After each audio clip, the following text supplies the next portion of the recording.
Hello, hello. This is Jessica Gerlach, certified personal trainer and author of the book You Don't Make Friends with Salad. And you're listening to the 5 Foot Strong podcast, the show that we will do a deep dive into our personal strengths, discover what makes you strong, and talk about our physical and mental health journeys. Whether you are 5 feet tall like myself or 5'11", we are all 5 foot strong in our own unique and beautiful ways. So please take a big deep breath in, get comfortable, and let's do this.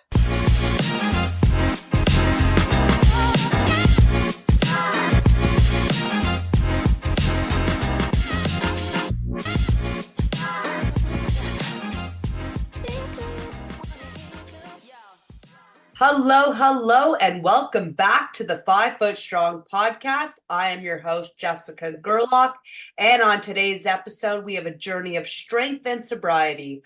Our guest this week has had his own personal struggles with addiction and mental health, but he has turned his life around and now is a certified sober coach and helps inspire, motivate others with their sobriety journeys. So let's get into it all and let's welcome David Rosenberg to the 5 Foot Strong podcast. How are you doing, David?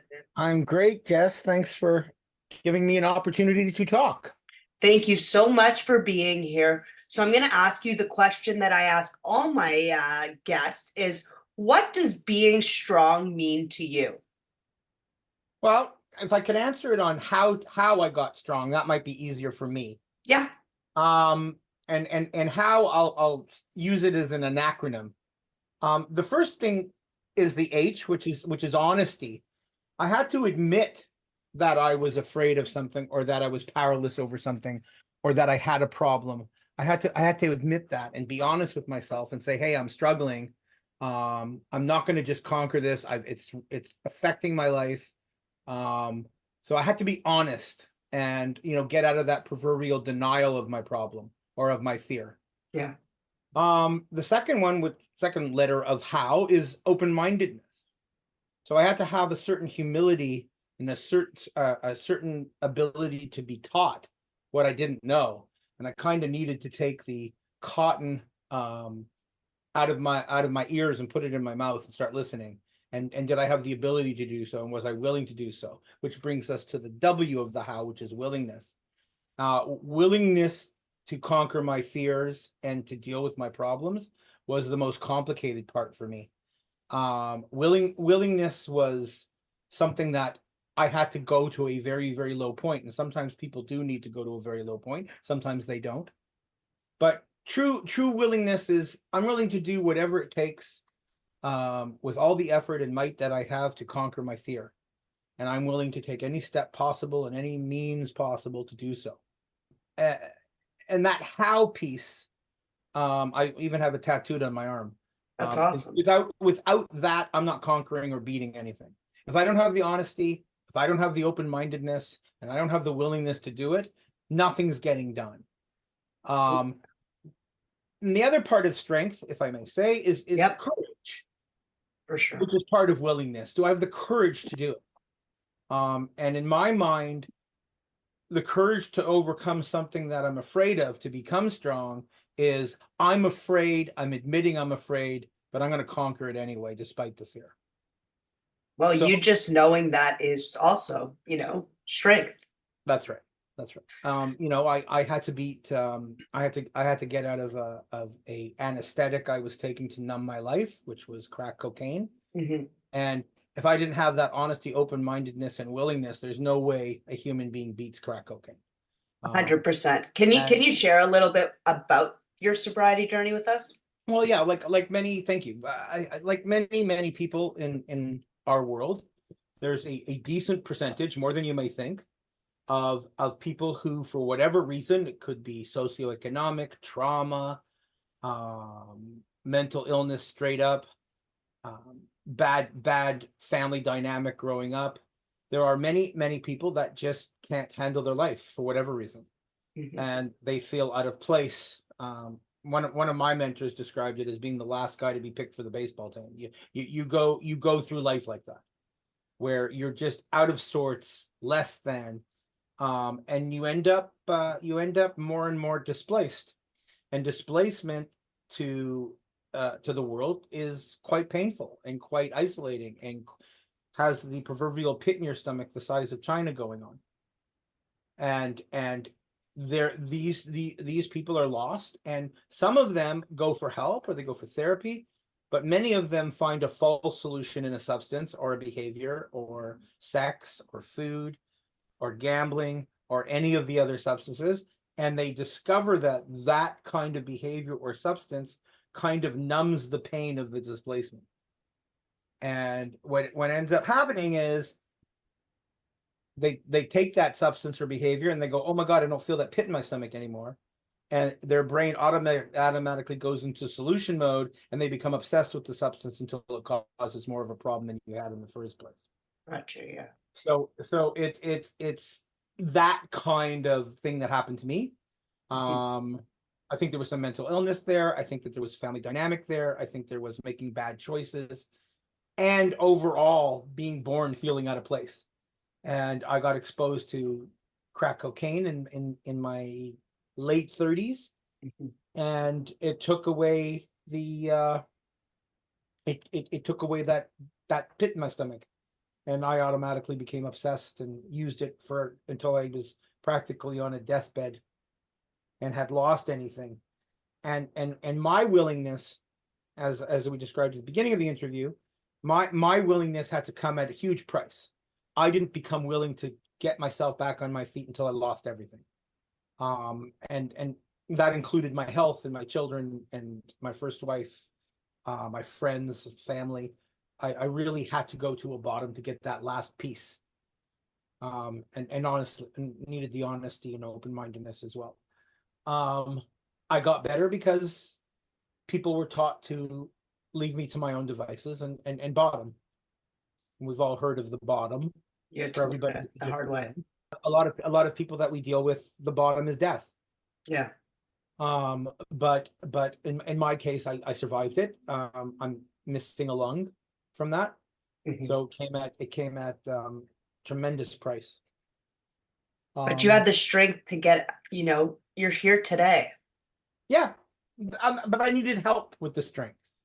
It wasn't just, I woke up in the morning and said, screw it. I can't do crack cocaine anymore. I'm not going to steal and cheat and pillage to get it anymore. I'm just done. It didn't happen that way. And you accepting that you had an issue is also a sign of strength. Yes, yes.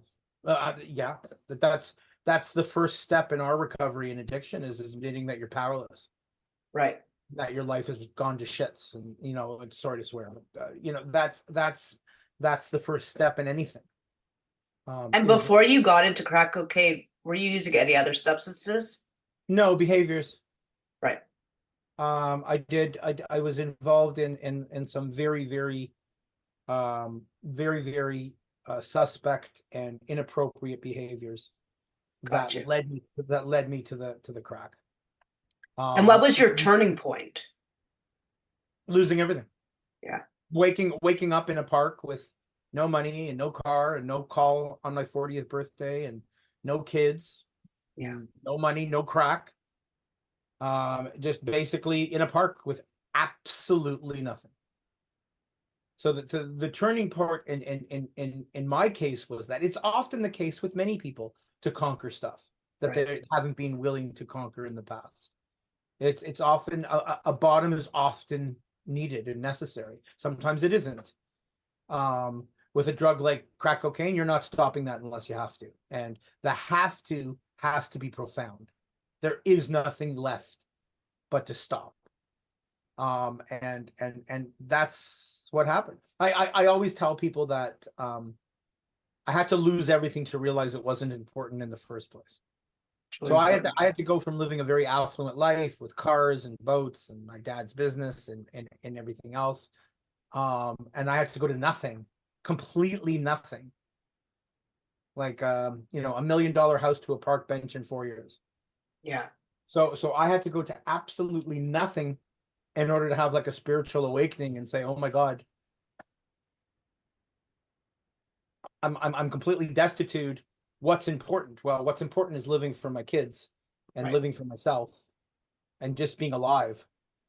And when it came down to that raw bottom, that's when things turned. Things turned when I realized that it's not money, things, cars, and boats. They're nice. The money's important, but getting out of that and starting over again was just as much as any other lottery you could win. My lottery was losing everything. I always say, it always comes down to you, with my food addiction and how I used food to cope with emotions. I say, like, doctors could have told me, or, family could have told me for years I needed to lose weight, but it had to come down to I was ready for it. So you had to be ready to make a change. Well, I think I came to be ready. I wasn't, it wasn't like I said, I didn't wake up and say, hey, I got quit. Right. I really had to go, and that's a big part of my practice when in drug counseling and codependency work. Because that's my specialty is codependency. It's getting the parents to walk away. Right. It's getting the parents to stop enabling, to stop to giving the problem back to the addict or to the person.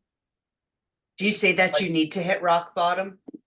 No, not always. I think that often with severe addiction and severe addicts, listen, you mentioned food. We have people that, wake up one morning and can't breathe. They can't get out of bed. Everything hurts. Their knees hurt, their back hurts, their neck hurts. For those people, that's their bottom. Mm-hmm.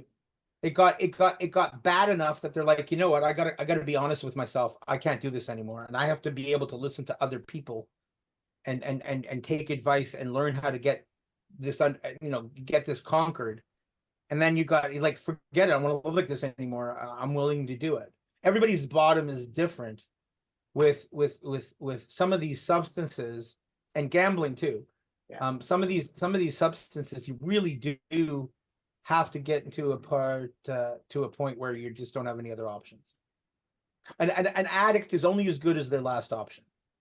100%. And you need to be able to rely on people too. Like, what type of supports are there here, like in Ontario, for people struggling with addiction? Right. Well, there's public and private rehabilitation center. I'm about to open one.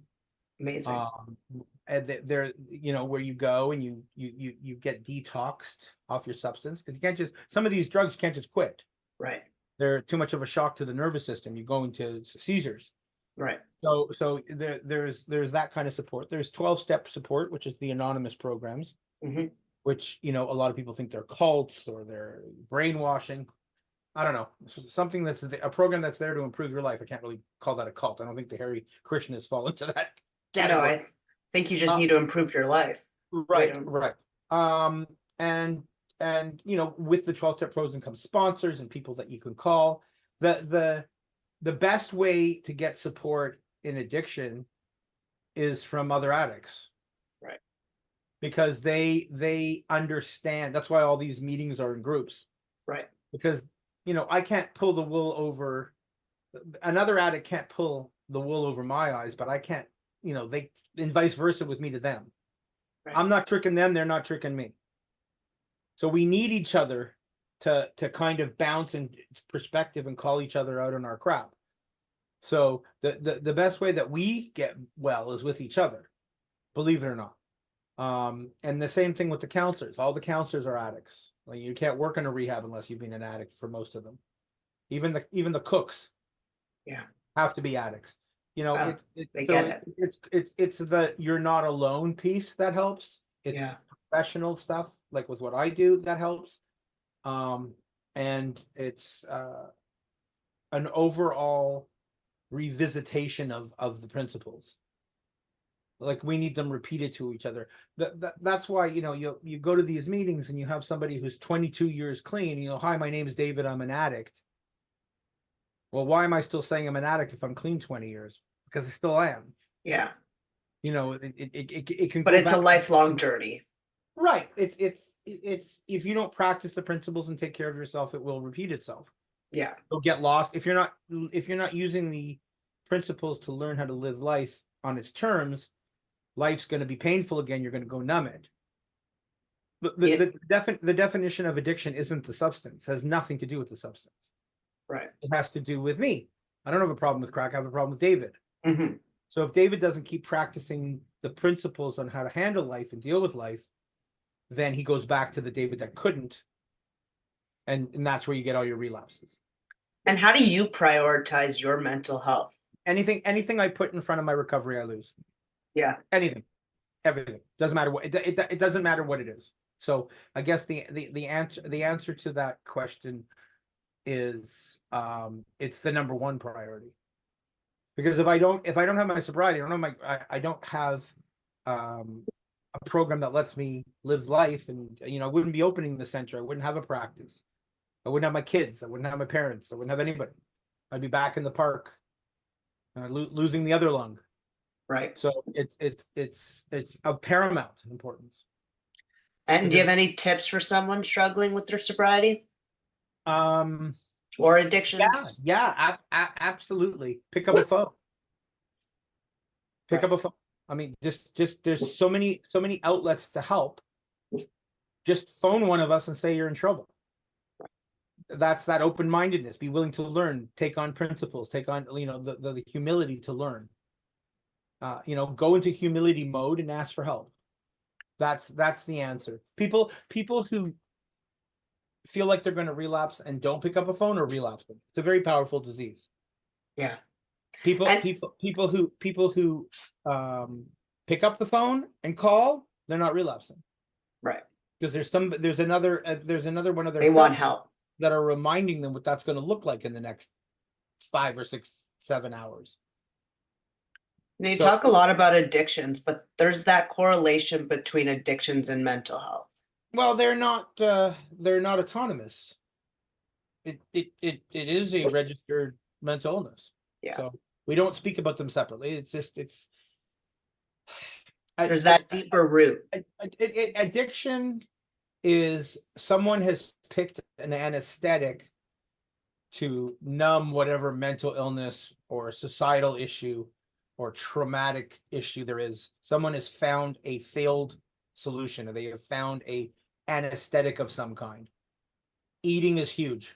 Yeah. Eating is huge. Overeaters Anonymous, we have 500-pound people walking in with people helping them get into the meeting.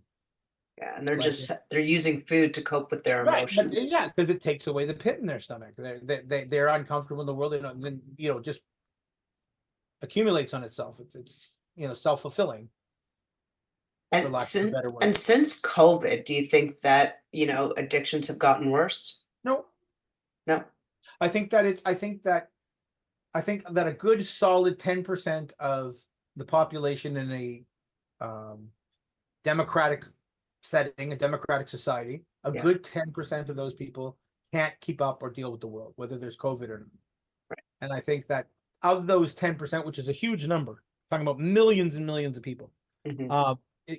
of those 10%, some people are going to walk into a therapist office and try to deal with it, and some people are going to find crack cocaine. Right.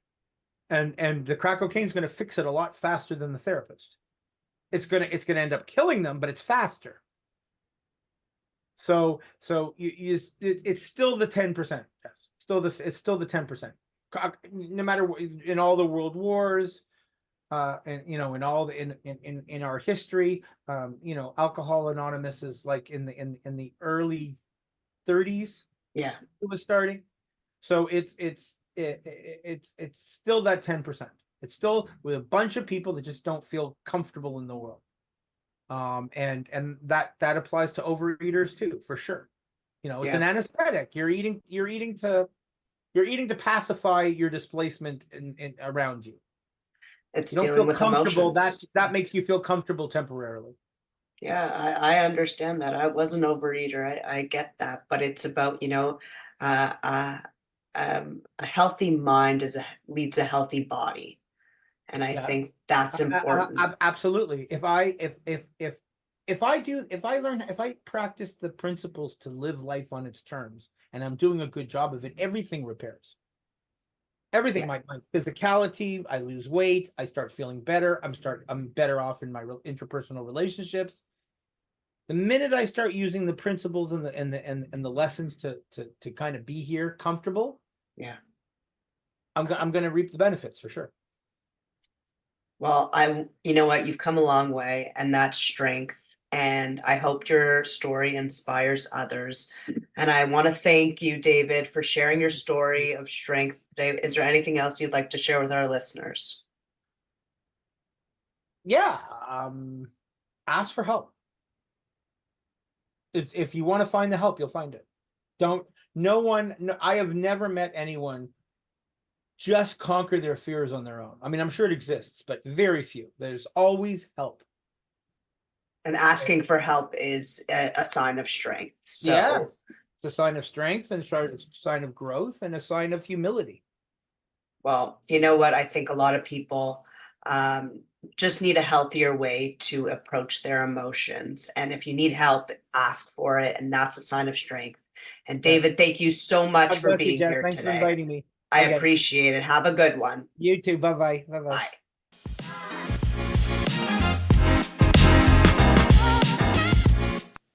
I want to finish this episode again by thanking David Rosenberg for sharing his journey of strength and sobriety. Sharing a journey like that is really tough to do, but it's important to hear. If you are struggling, just know you're not alone. Life gets hard, but it's about how we deal with it. And if you know anyone out there that is struggling with an addiction, reach out for help. There is help out there, but only if the addict is willing to accept it. I know this was a deep episode, but it was important to know that it does get better if you are willing to, and that takes strength itself. You don't have to deal with the addiction alone. If you enjoyed today's episode, please like, subscribe, comment, and share. Remember, whether you are 5 feet tall like myself or 5'11", we are all 5 foot strong. See you next week. 1, 2,